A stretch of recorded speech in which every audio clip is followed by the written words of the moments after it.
ध्येय टीवी के daily MCQ programme में आप सभी का स्वागत है। इस कार्यक्रम में हम आईएएस और पीसीएस जैसी प्रतियोगी परीक्षाओं के लिए महत्वपूर्ण बहुविकल्पीय प्रश्नों पर चर्चा करते हैं। तो आइए शुरू करते हैं और लेते हैं पहला प्रश्न। निम्नलिखित में से किसे हाल ही में रोमन कैथोलिक चर्च द्वारा संत का दर्जा दिए जाने की घोषणा की गई है? आपके विकल्प हैं ए देव सहायम पिल्लई, बी जैदो जोनाथन, सी सराह जोसेफ अथवा डी वी आर अय्यर। इस प्रश्न का सही जवाब है विकल्प ए यानी देव सहायम पिल्लई। इसकी व्याख्या देख लेते हैं। हाल ही में वेटिकन में congregation for the causes of cents ने घोषणा की है कि केरल के देव सहायम पिल्लई को संत की उपाधि से नवाजा जाएगा। पोप फ्रांसिस 15 मई 2022 को वेटिकन में सेंट पीटर्स बेसिलिका में 6 अन्य संतों के साथ देव सहायम पिल्लई को भी संत घोषित करेंगे। बता दें कि देव सहायम का जन्म 23 अप्रैल 1712 को तमिलनाडु के कन्याकुमारी जिले में एक हिंदू नायर परिवार में हुआ था। बाद में उन्होंने साल 1745 में ईसाई धर्म अपना लिया था। गौरतलब है कि ईसाई धर्म में संत की उपाधि पाने की एक पूरी प्रक्रिया होती है, जिससे होकर भावी संत को गुजरना होता है।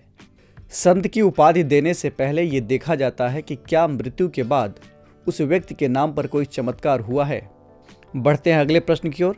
रिजर्व बैंक खुदरा प्रत्यक्ष योजना के संबंध में निम्नलिखित में कौन सा कथन असत्य है, यानी जो कथन गलत है उसे बताना है। विकल्प हैं ए इस योजना के पहले सरकारी बॉन्ड्स में केवल संस्थागत निवेशकों को ही निवेश की अनुमति थी, बी अब आरबीआई ने पहली बार इस योजना के जरिए खुदरा निवेशकों को भी सरकारी बॉन्ड्स में निवेश का मौका दिया है, सी इसमें खुदरा निवेशक रिजर्व बैंक से सीधे तौर पर बॉन्ड खरीद सकते हैं। ये बॉन्ड कौन से होंगे? जो केंद्र सरकार अथवा राज्य सरकारों द्वारा जारी किए जाते हैं। और विकल्प डी इसमें खुदरा निवेशकों द्वारा निवेश के लिए बॉन्ड के मूल्य के हिसाब से शुल्क रखा गया है। इस प्रश्न का सही जवाब है विकल्प डी यानी डी में दिया गया कथन गलत है। कैसे गलत है, इसके लिए देखना होगा व्याख्या को। हाल ही में प्रधानमंत्री नरेंद्र मोदी ने भारतीय रिजर्व बैंक की 2 योजनाएं लॉन्च की। पहला खुदरा प्रत्यक्ष योजना और दूसरा एकीकृत लोकपाल योजना। एकीकृत लोकपाल योजना के तहत बैंकिंग और वित्तीय संस्थान के उपभोक्ता अपनी शिकायत एक लोकपाल को एक ईमेल आईडी और एक नंबर से कर सकेंगे, यानी हर बैंक के लिए अलग अलग लोकपाल या अलग अलग तरह की शिकायत प्रक्रिया नहीं होगी। इसके अलावा रिजर्व बैंक खुदरा प्रत्यक्ष योजना के तहत खुदरा निवेशकों के लिए सरकार द्वारा जारी प्रतिभूतियों में सीधे निवेश करने का रास्ता खुल जाएगा।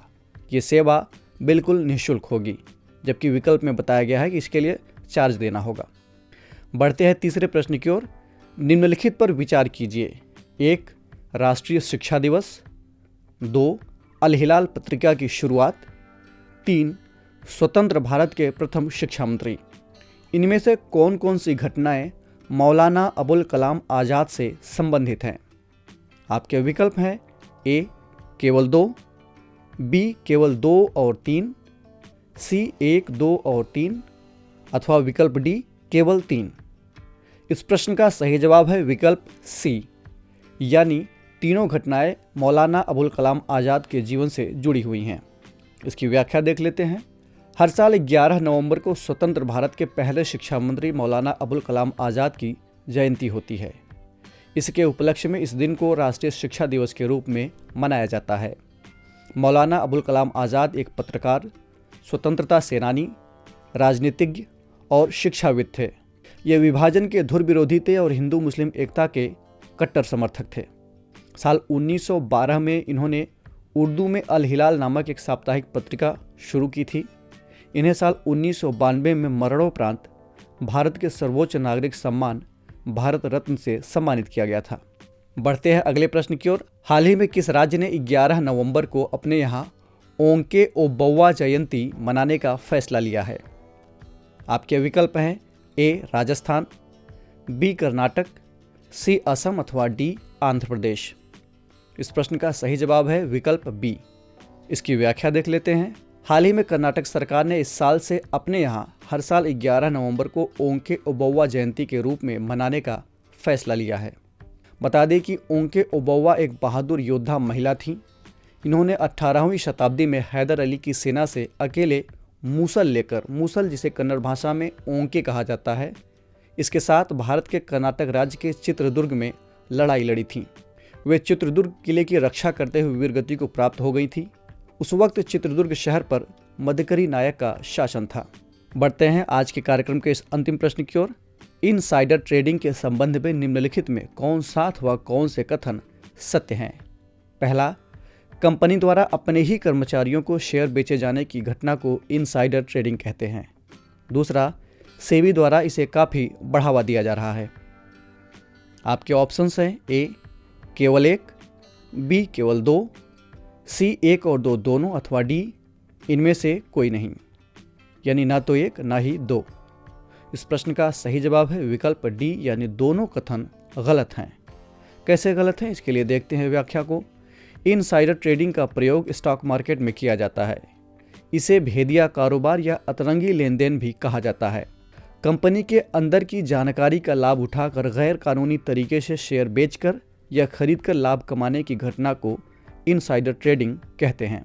सेबी ने आम निवेशकों के हितों की रक्षा के लिए इनसाइडर ट्रेडिंग पर रोक लगाया हुआ है।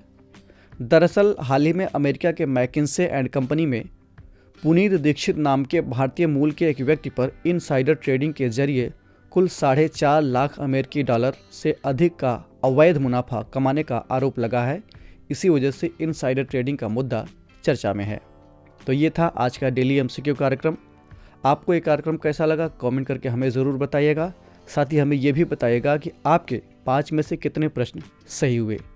यहाँ एक बात आपको हम बता दें कि हम इस डेली एमसीक्यू में केवल आज के करंट अफेयर पर आधारित प्रश्नों को नहीं शामिल करते हैं, बल्कि इसके अलावा हम 2 दिन, 4 दिन या 15 दिन, 10 दिन पुराने प्रश्नों को भी शामिल करते हैं।